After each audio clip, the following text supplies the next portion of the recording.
Hey everyone, Mr. Carvey here, and today we're going to talk about why you should not buy a really cheap Volvo like this one right here. So this is a 2001 Volvo XC70, otherwise known as the V70 XC for the first couple years that these were introduced. And I paid $200 for this car, okay? And I know what you're thinking, $200 for an entire vehicle, what a deal. I'm going to tell you why that was not a good idea for the average person out there, and why, for me, it's not a big deal. So, for starters, I'm a mechanic. I buy cars really cheap all the time because they need a lot of work, and most people can't warrant the cost that it takes to fix some of these vehicles.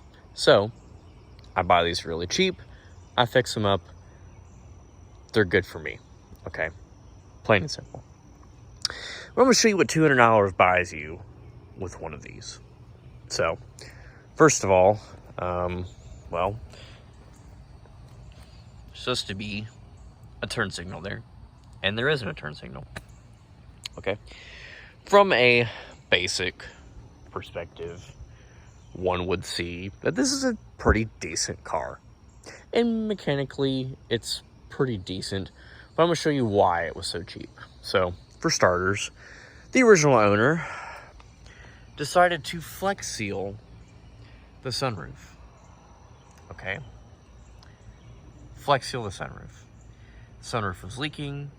It is a very common thing on these P2 generation Volvos for the sunroof to leak. So instead of fixing it, he flex sealed it. Okay? So the sunroof will never open ever again. No big deal. I'm not concerned about that. Well, let's go to the next thing. You look at the door panel. It's fairly dirty.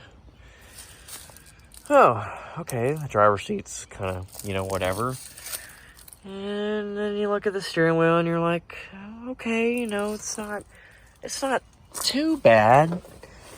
And then you get to the passenger floor and you're like, what in God's name happened here? And what the hell happened here?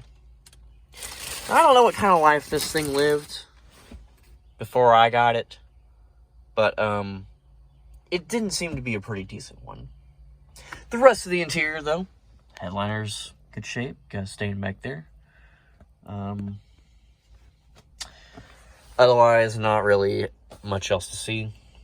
But let's start this thing up. I'll show you what else the $200 buys you when you get something like that. Oh, another thing, here's the turn signal assembly. It's not supposed to look like that. And this was the key to this car when I bought it. All right, so I'm gonna start it up. Now, as far as the engine goes, starts right up, runs pretty good, can't complain. Okay. The radio does nothing. The air conditioning works sometimes. And then you have all these lights on the dash. Check engine light, ABS light, got the airbag light, ABS, engine system service required. That's it. All right. Yeah, I mean, what else? You got some other stuff falling apart. All right. Go ahead and pop the hood.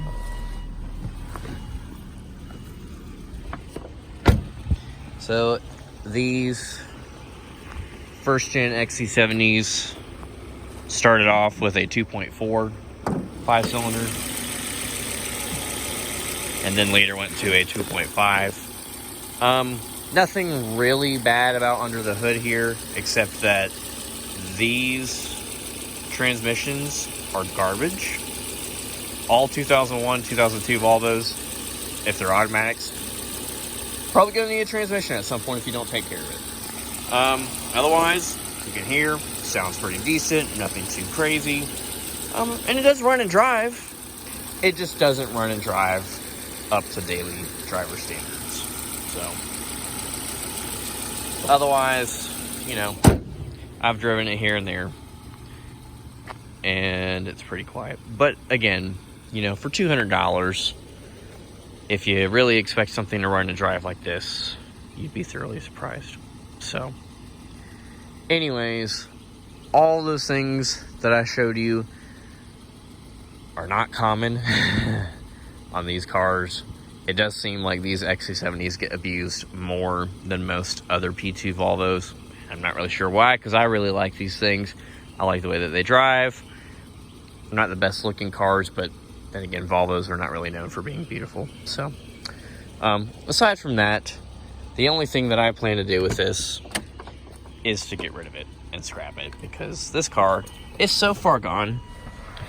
And in order to fix this thing properly, it would exceed the value of this car tenfold. So, just because you see a super cheap Volvo for sale, unless you're a mechanic like myself, don't buy one. Just don't. It's not worth it. It's not worth the headache. And that's really all I have to say about that. So, thank you very much for watching. I will be posting some new reviews soon.